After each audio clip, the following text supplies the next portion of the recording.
po sa inyong lahat. Nandito po ako, Torbina, Calamba City. Nandito po ako together with LLI Bus 7861 papuntang Lucena. Paparating na po ako papuntang San Pablo. Alam na dito po sa LLI Bus. Katapos ko nang gumawa ng mag-upload ng video sa local recruitment activities sa Binyan, Laguna. Excuse me po! Bigla ako nakatulog. At ngayon, gising na ako. Nandito po ako sa LLI Bus 7861. Excuse me po. Isang magandang umaga po sa inyong lahat, Kuya Montilla. At makakasama natin si Kuya Ibarola with Kuya Edison Villarreal. Siyempre, nandito po ako. LLI Bus 7861. At punta muna ako sa church ng Adventist before gagawin ko ang State of the Vlogger address. Isang malaking privilege at malaking pasasalamat sa Amang Lumikha. Magpalay po tayo ng pong may kapal. Hello mga kaibigan, happy Sabbath po sa inyong lahat with Jackliner Bus pati number 78 papuntang Avenida. And of course, yun, biyaheng Lucena, Alabang po 8906. And of course, much awaiting mga kaibigan. Mga kaibigan, much awaiting po ang bus number 7901. Much awaiting po. At umati ka po ito mga kaibigan. At nagbabalik si Kuya Jasper Canilo. Ang lahat na ito sa ating vlog po mga kaibigan. Thank you very much. Happy Sabbath po. Hello mga kaibigan. Ako po si Joyan Montilla para sa State of the Vlogger address. Ngayong araw ng Sabbath po, gagawin natin yung ating mga agenda, mga mahalagang mga tagpo, at may mga balita sa likod ng mga balita. Siyempre yung mga balita po natin, unahin naman natin, nakakaloka talaga. Yung Philippines versus China, pinag-aagawan nila ang West Philippine Sea dahil sa mga boya. At siyempre at sana naman magbati naman ang Pinas at China, mga kaibigan. So, ang Pinas at ang China, sana po, pag-pray natin ang Pinas at ang China, magkabati sila.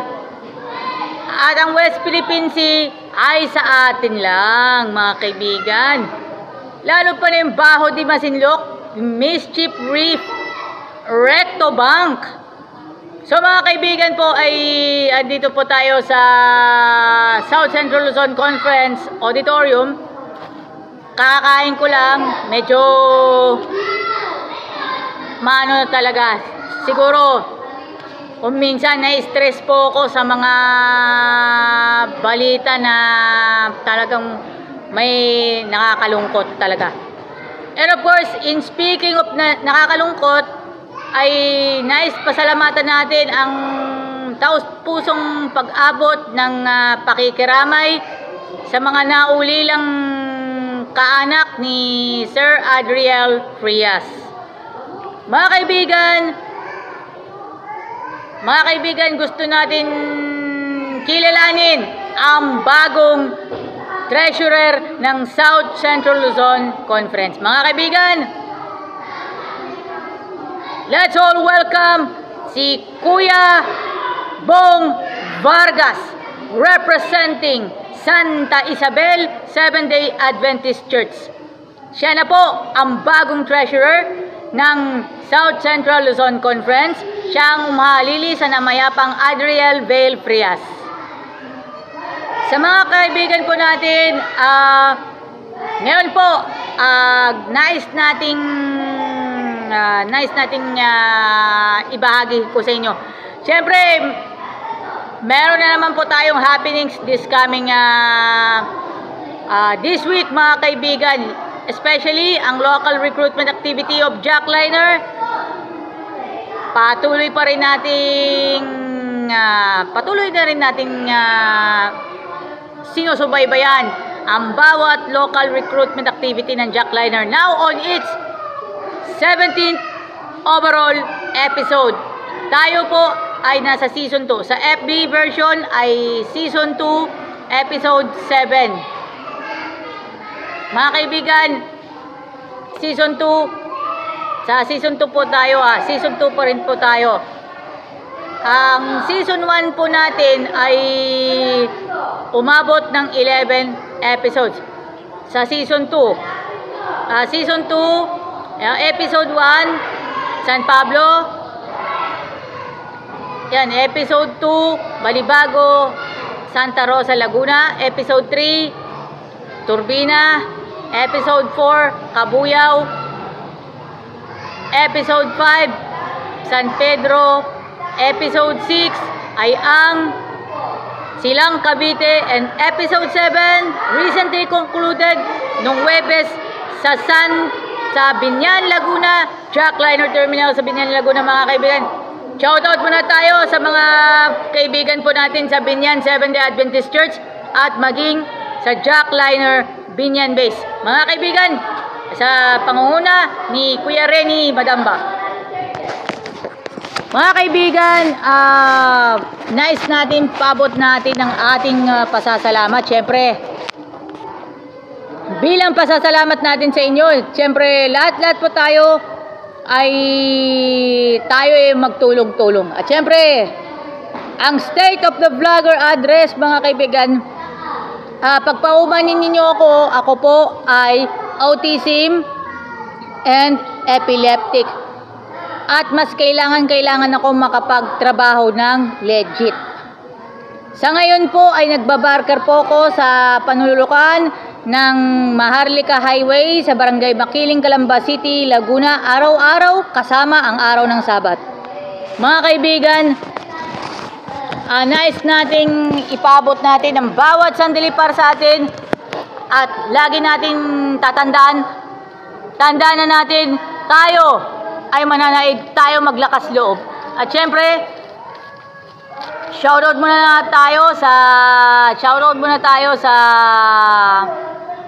bagong treasurer ng South Central Luzon Conference, and congratulations to Kuya Rubini, Kuya Bong Vargas. And shoutout muna tayo sa Obrero Pilipino Jackliner Chapter led by President Kuya Mero Alonsagay, Vice President Kuya Edelberto Ebalar, Secretary Kuya Joseph Ray Ebalde, Treasurer Kuya Alan Cacabelos, Auditor Kuya Renato Rehistos, PRO Kuya Giovanni Talento, Sergeant at Arms John Ripacanya, and Kuya Ryan Dinglasan. Ang kanilang mga Board of Directors na sina Kuya Manny Austral, Victor Valdez, Kuya Greg Miranda, Kuya Wilner Natividad, si Marvin Malyari, and of course si Kuya Renny Madamba. Yan po ang mga officers and executive ng Obrero Pilipino Jackliner Chapter. Dito natin pa ipapaliwanag for the very first time. Dito natin ipaliwanag for the very first time dito po sa State of the Vlogger address. At alalahanin po sa mga empleyado po ng Jackliner, mag-update muna kayo sa inyong membership sa Obrero Pilipino Jackliner Chapter. Now na. At kontakin ninyo ang president ng Obrero Pilipino Jackliner Chapter led by Kuya Mero Alonsagay. Okay mga kaibigan, dito pa rin tayo sa San Rafael Seventh-day Adventist Church, SCLC Pavilion, dito po sa San Pablo City, Laguna. Tayo po ay nais natin get well soon kay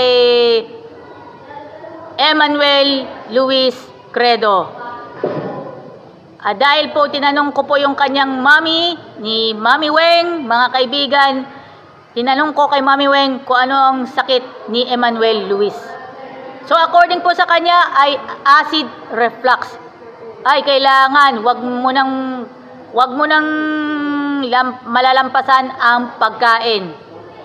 Huwag lalampas ng oras sa pagkain. Siyempre, yung tamang oras ng pagkain, for example mga kaibigan, ang breakfast starts at 5:30 or 6 a.m. Ang lunch naman, lunch starts at 11 to 12 noon. 11 or 12 noon mga kaibigan. Ang merienda, indifferent. Indifferent po mga kaibigan. Ang indifferent times, mid-morning and afternoon. After ng siesta. And then mga kaibigan, ang dinner ay sasapit na taon sa time slot ng 24 oras as early as 6:30 p.m. mga kaibigan. Huwag natin malalampasan kasi ano ang magiging sakit pag hindi ka na nakakain? Ano ang magiging sakit pag hindi ka na nakakakain sa tama? Magkakaroon ka ng ulcer, acid reflux. Kung kakain ka naman ng hindi naman tama, ganun din, acid reflux. So, get well soon to you, Emmanuel Luis Credo. Maraming salamat sa inyong lahat. Pagpalain po tayo ng poong may kapal. Ako po si Joyan Montilla. God bless everyone. At sa ngalan po ng San Rafael Seventh-day Adventist Church at sa mga staff ng South Central Luzon Conference, maging ang Obrero Pilipino Jack Liner Chapter. Thank you very much. Maraming salamat sa inyong lahat. God bless. Hello, happy Sabbath to everyone. Welcome to LLI Bus 1895. Happy Sabbath. Sa pagkakataon nito, meron ng AY program. Habang kayong pauwi, sakay na kayo dito sa LLI Bus. Huwag kayong mag-alala. Ligtas na kayo dito. Alam na dis.